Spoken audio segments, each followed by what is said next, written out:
My name is Olivia Bennett, and I'm 28 years old? Even now, months later, I still find myself staring at the ceiling some nights, replaying the moment everything changed. Not because I miss him the way I used to. That feeling faded. What haunts me is how close I came to believing the version of reality he created for 2 years. I thought I was building a future with a man named Connor Hayes. 2 years. We weren't casually dating. We weren't figuring things out. We were living together. For the last 8 months of our relationship, we shared a beautiful 2-bedroom apartment downtown. We split rent evenly, argued over furniture choices, fought about whose turn it was to buy groceries, and spoiled our cat, Moki, like he was our child. It felt real, solid, permanent. At least, that's what I thought. 3 months before everything exploded, Connor sat me down on our couch. The couch we'd spent an entire Saturday choosing. The couch we'd nearly broken up over because I wanted the expensive one, and he insisted the cheaper version was basically identical. I remember laughing about that while signing the purchase papers. Funny how memories change once you know how they end. That evening, Connor looked strangely nervous. His hands wouldn't stop moving. He rubbed his palms together, glanced at the floor, then finally looked at me. Olivia, I need to talk to you. The sentence every woman dreads. A cold feeling settled in my stomach. What happened? He inhaled slowly. I don't think I'm ready for something this serious. For a second, I genuinely thought I misheard him. What? I need space. Space. Such a harmless word. Such a destructive one. I stared at him. This was the same man who had spent months sending me engagement ring ideas. The same man who had shown me houses online. The same man whose secret Pinterest board literally included wedding venues. And now he wasn't ready. I'm confused, I said quietly. No. He wasn't confused. He had rehearsed this. I could tell. His words were too smooth, too prepared. I feel like I'm missing out on experiences. He continued. I need to find myself. Experiences. The word echoed in my head. I remember asking the obvious question. Is there someone else? His face immediately hardened. Seriously, I'm asking. That's insulting. There it was. The outrage. The defensiveness. The performance. This isn't about another woman, he said. This is about my personal growth. Personal growth. I almost laugh now when I hear those words. Back then, though, they hurt. Because part of me believed him. I sat there for several minutes saying nothing, waiting, hoping he'd tell me this was a mistake, that he was scared, that he loved me. Instead, he just looked relieved that he'd finally said it. That hurt more than anything. Finally, I nodded. Okay. He blinked. Okay, if that's what you want. I wasn't going to beg. I wasn't going to negotiate my value. I wasn't going to convince someone to stay, not if they were already halfway out the door. That night, I started looking for apartments. Then reality punched both of us in the face. The lease, 6 months, remained. Breaking it would cost thousands. Neither of us could afford that. Connor eventually suggested something ridiculous. We could stay roommates until the lease ends. I remember staring at him. He actually looked hopeful. Like friends. He added, friends. Right. Because that's exactly what recently heartbroken people become. I should have laughed. Instead, I agreed. Mostly because $3,000 was still $3,000. The first few weeks were torture. Not dramatic screaming matches. Something worse. Awkwardness. Silence. Watching someone you once loved brush their teeth beside you and pretending you feel nothing. Connor started coming home later and later. Some nights, midnight. Some nights after 1. Whenever I asked where he'd been, the answers changed. Networking event. Out with friends. Gym. Yoga class. The yoga answer almost made me choke. Connor hated yoga. The man complained if he had to stretch for more than 30 seconds. Still, I said nothing. Instead, I focused on surviving. Then, surviving slowly turned into living. I started going to the gym again. Reconnected with old friends. Started reading books that had been collecting dust for years. I even downloaded dating apps, though honestly, I barely used them. I wasn't ready. At least, that's what I thought. Then I met Ethan Carter, and everything started changing. I met Ethan completely by accident. It happened during a work happy hour on a Thursday evening. One of those corporate events where everyone pretends they're networking while secretly counting the minutes until they can go home. I almost didn't go. I'd spent the entire day exhausted, emotionally drained, and wondering if I should just order takeout and watch crime documentaries with Mochi. But my coworker insisted, "Come for one drink." Famous last words. That's where I met Ethan. He was 29, worked in marketing for a growing tech startup, and had the kind of confidence that didn't feel performative. He wasn't loud, wasn't trying to impress anyone. And somehow that made him stand out more than everyone else in the room. We started talking near the bar. At first it was harmless. Work, travel, terrible boss, the universal language of office workers. Then, somehow, the conversation drifted toward relationships. I made a self-deprecating joke about being damaged goods. Ethan immediately shook his head. Everybody has baggage. I laughed. That's comforting. No, he said. What's important is whether you're carrying it responsibly or dragging it behind you while it destroys everything in its path. That answer caught me off guard, because it felt directed at someone. Not me. Someone else? Someone he'd known? Someone who'd clearly left scars. For the first time in months, I found myself genuinely enjoying a conversation. Not performing happiness. Not pretending. Actually enjoying myself. We exchanged numbers before leaving. I expected the texting to fade after a few days. It didn't. One coffee became dinner. Dinner became another dinner. Then, a weekend museum trip. Then late-night phone calls. Nothing happened quickly. That's probably why it felt real. I told him everything up front. The breakup, the apartment situation, still living with my ex-boyfriend, the awkwardness, the mess, every single detail. I figured honesty was the safest option, if that scared him away. Better now than later. Instead, Ethan laughed. Well, at least you're not hiding a husband and 3 children in another state. I blinked. What? My dating standards have gotten very specific. I burst out laughing. The sound surprised even me. I hadn't laughed like that in months. Ethan smiled. There she is. What? The woman who existed before somebody convinced her she wasn't enough. For a moment, I couldn't speak, because part of me still believed Connor's departure had been my fault. Not logically, emotionally. The dangerous place where insecurity lives. Ethan somehow sensed that, and without even trying. He made me feel seen. Weeks passed, then more weeks, and somewhere along the way, I realized I was looking forward to every text message he sent, every phone call, every date, every stupid joke. I wasn't planning a future, wasn't thinking about love, but I was happy. And apparently Connor noticed. One morning he found me making coffee before work. I was humming, actually humming. The man stared at me. You seem happy? I glanced over my shoulder. I am. That's good.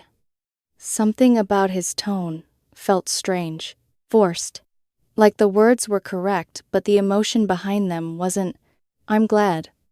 He added, but he didn't look glad. Not even a little. At the time, I ignored it. I shouldn't have, because looking back now, I think that was the moment his plan started falling apart. The plan I didn't even know existed yet. A week later, everything changed. A mutual friend's birthday party. Nothing special, just drinks, music, and about 30 people crowded into a rooftop venue downtown. Ethan came with me. For the first time, we weren't acting like teenagers. No dramatic displays, no trying to make anyone jealous. We simply looked like a couple. Because we were becoming one. At some point during the evening, Ethan reached for my hand. I let him. It felt natural, comfortable, safe. Then Connor arrived. The second he saw us, I watched his face transform. Shock, confusion, disbelief, anger, panic. At least 10 emotions flashed across his expression in a matter of seconds. Then he smiled. A perfect fake smile. The kind people wear before a disaster. He walked over, introduced himself to Ethan, shook his hand, made conversation. Everything seemed mature, healthy, civilized. For a while, I actually felt relieved. Maybe we really had moved on. Maybe adults could handle breakups. Maybe. No, absolutely not. The next morning, my phone started ringing at 7 o'clock. I was asleep. The first call woke me. I ignored it. Then another, then another, then another. Finally, I grabbed my phone. Connor. Connor. Connor. Connor. 7 missed calls. I answered. Hello. The sound on the other end startled me. Connor was crying. Not emotional. Not upset. Sobbing. The kind of crying that makes words difficult. How could you do this to me? I sat up. What? You're dating someone? For several seconds, I honestly thought he was joking. Then I realized he wasn't. Connor. We broke up. I thought you'd wait. I blinked. Wait. What? I thought you'd wait until I figured things out. The silence that followed felt unreal. Because suddenly, pieces started shifting inside my head. Not fitting together yet, but moving. I don't understand. I just needed time. You told me you weren't ready for a serious relationship. I wasn't. Then, why are you upset? His breathing became uneven. Because it's only been 3 months. 3 months.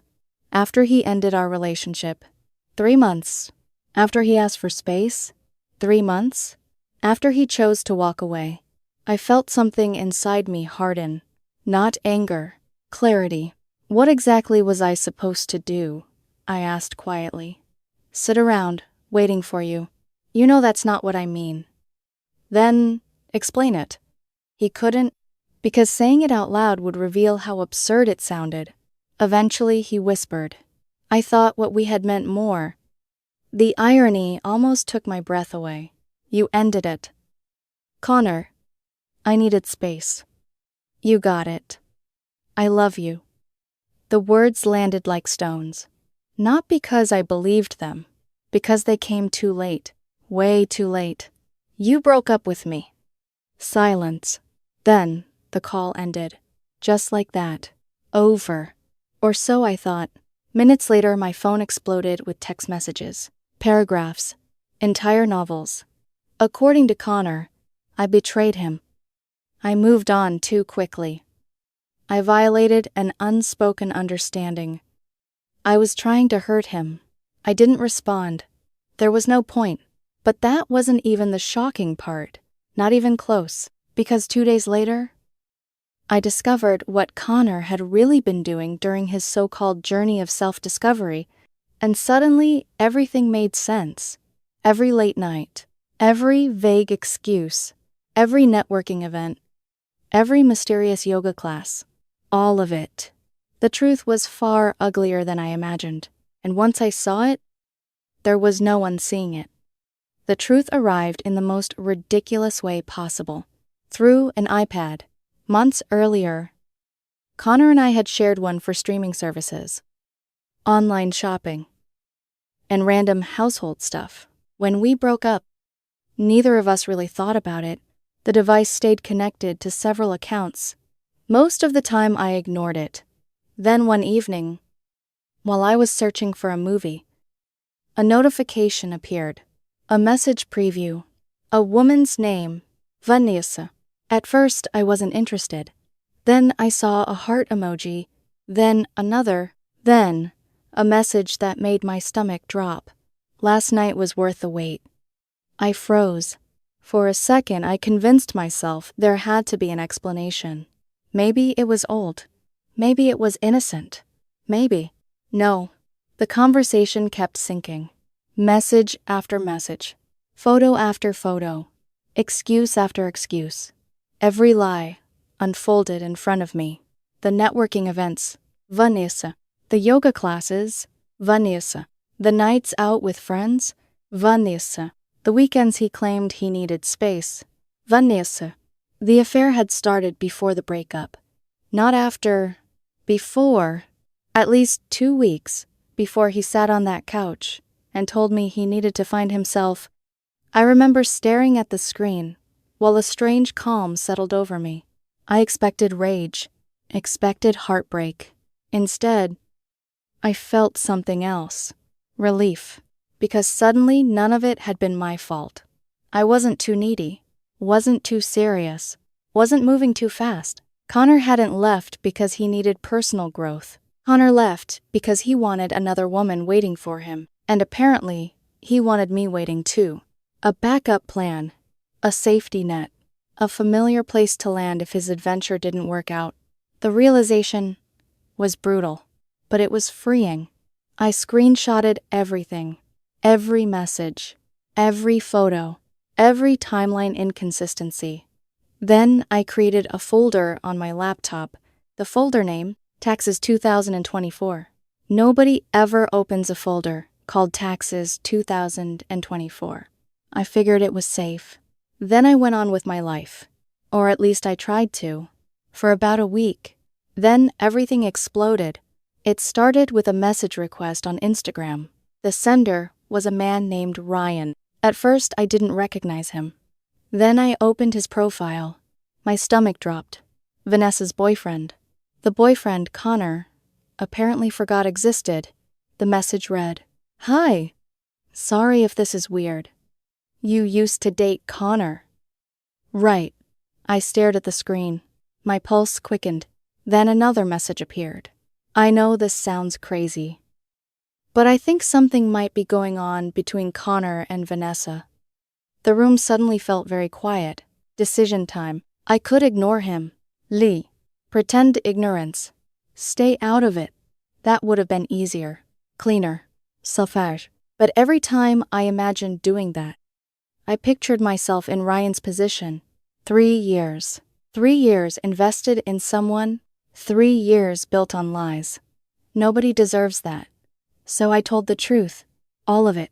I sent every screenshot, every message, every photo, every piece of evidence. Then I waited. 10 minutes later, my phone rang. Ryan. The second I answered, I heard crying. Not anger, not shouting. Heartbreak. Pure heartbreak. 3 years? He kept repeating. 3 years. I sat quietly and listened, because there wasn't much else to say. Eventually, he thanked me. Actually thanked me. As though I had done him a favor. Maybe I had. Maybe ugly truth is still better than a beautiful lie. The next afternoon, someone started pounding on my apartment door. Hard. Aggressive. I opened it. Connor stood there. He looked terrified, which immediately told me Ryan had confronted Vanessa, and Vanessa had confronted Connor. Good. What the hell did you do? He demanded. I folded my arms. That's a broad question. You told Ryan. He asked. You ruined everything. I almost laughed. No. Connor. His face reddened. You had no right.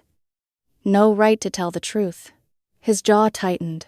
Then he said something so absurd that for a moment I genuinely thought I'd misheard him. Vanessa thought you knew. I blinked. What? She thought we had an arrangement. What arrangement? Connor hesitated. A fatal mistake. Because hesitation usually means lying. Finally, he muttered. She thought we had an open relationship. For several seconds, I simply stared at him.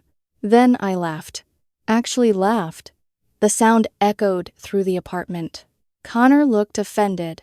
What's funny? You. His eyes narrowed. I'm serious. So on. I took a step forward. You told another woman that I agreed to an open relationship. I had to explain.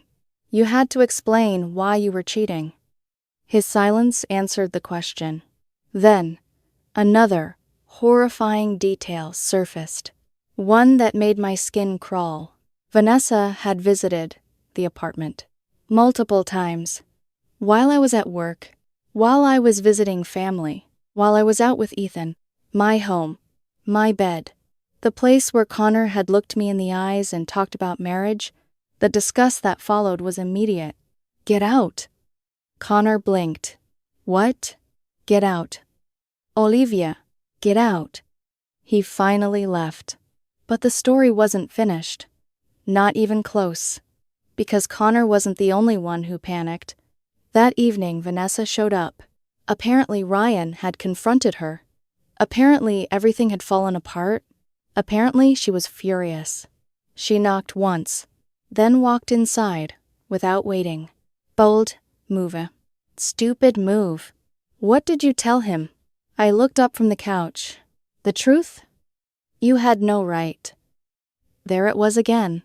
That phrase, no right. Funny how liars always think honesty is the crime. You were sleeping with my boyfriend. He said you two were basically over. I laughed. Did he also tell you we still live together?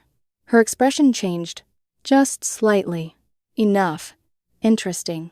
So he didn't tell you everything. For the first time, uncertainty appeared in her eyes. Good. Let her experience confusion. I'd been swimming in it for months. The conversation ended badly. She left angry. Connor called 6 times afterward. I ignored every call. Then came the real problem. Connor realized he had lost control of the situation.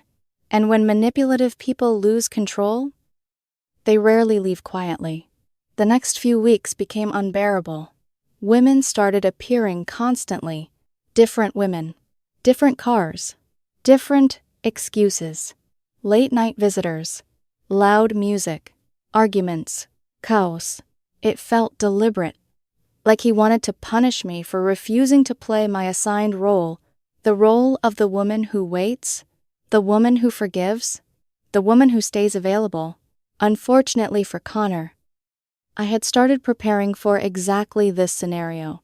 Because months earlier, when he suggested we remain roommates, I had insisted on something he thought was ridiculous. A written roommate agreement. At the time, he laughed. Now that piece of paper was about to change everything, and Connor had absolutely no idea. When Connor signed the roommate agreement, he barely read it.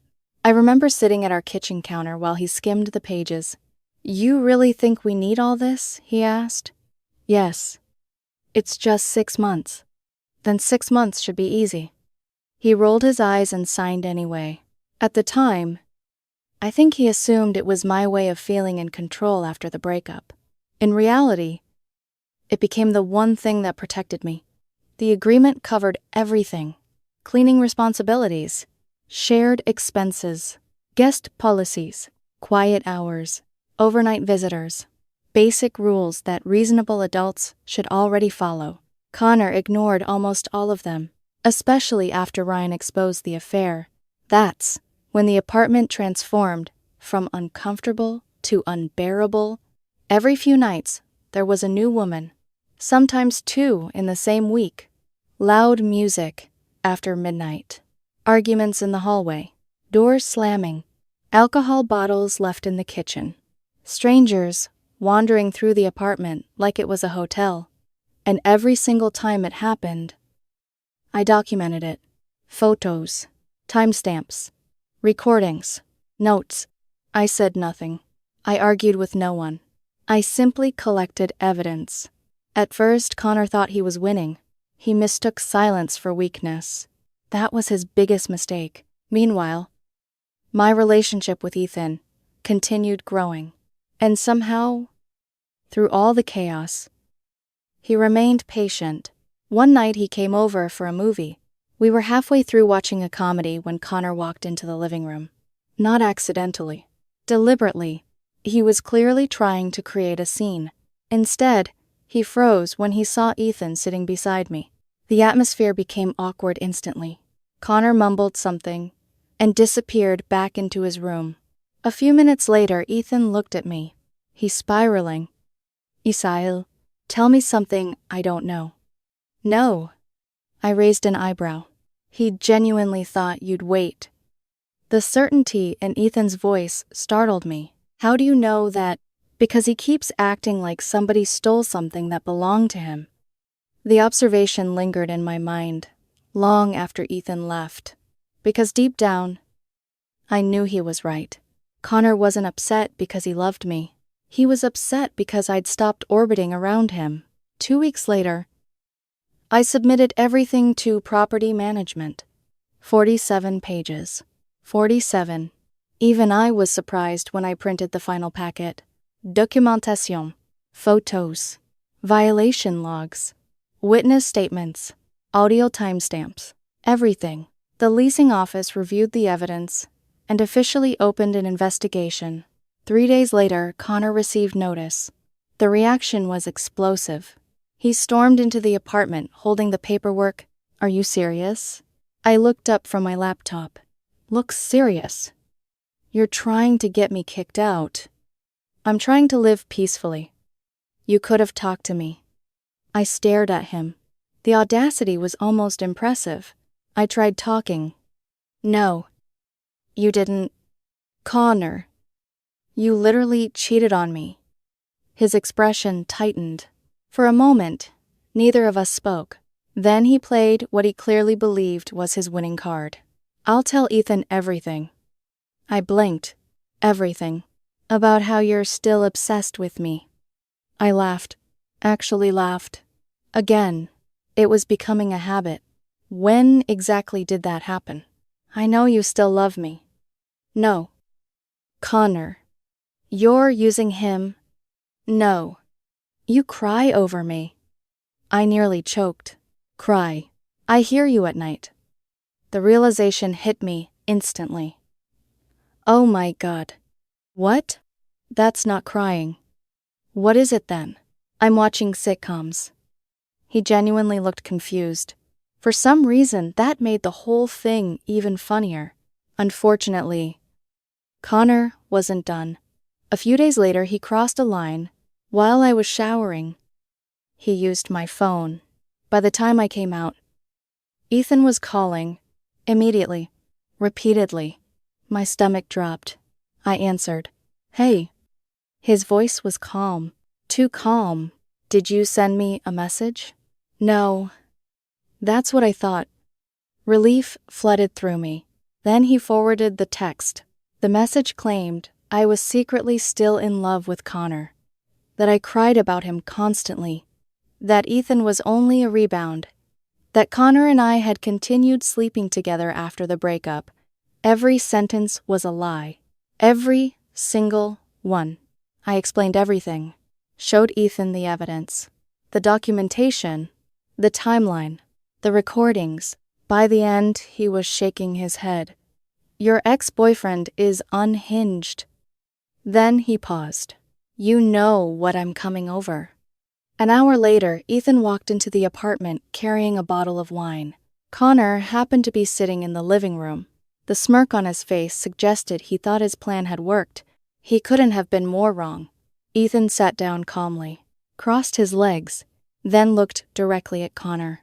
For 15 straight minutes, he dismantled him. Not loudly, not aggressively, calmly, surgically. You aren't upset because Olivia moved on. Connor tried interrupting. Ethan held up a hand. Let me finish. Connor actually stopped talking. You don't miss her. Ethan continued.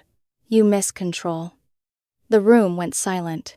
You thought she'd sit here waiting while you explored other options. Connor's face turned red. You assumed she'd always be available. Silence. You don't want her back because you love her. Another silence. You want her back because somebody else chose her. Every word landed, every single one. Connor looked at me desperately, as if waiting for me to defend him. I didn't, because Ethan was saying exactly what I had been slowly realizing for months. Finally, Connor grabbed his keys and left. The apartment door slammed behind him. For the first time in a very long time. The place felt peaceful. The next morning, the leasing office called. They had finished reviewing everything, and their decision surprised all of us. Connor lost, but technically, so did I. The property management company decided the conflict had become too severe. Neither tenant would remain. Both of us would receive 30 days to vacate. No lease-breaking penalties. No legal action. Just an order to leave. I was furious for about 10 minutes. Then, something unexpected happened. Relief. Pure relief. Because suddenly I wasn't trapped anymore. The apartment no longer mattered. The relationship no longer mattered. The drama no longer mattered. I was free. Connor, however, completely lost his mind. And what happened next would prove just how far he was willing to go once he realized he had truly lost me.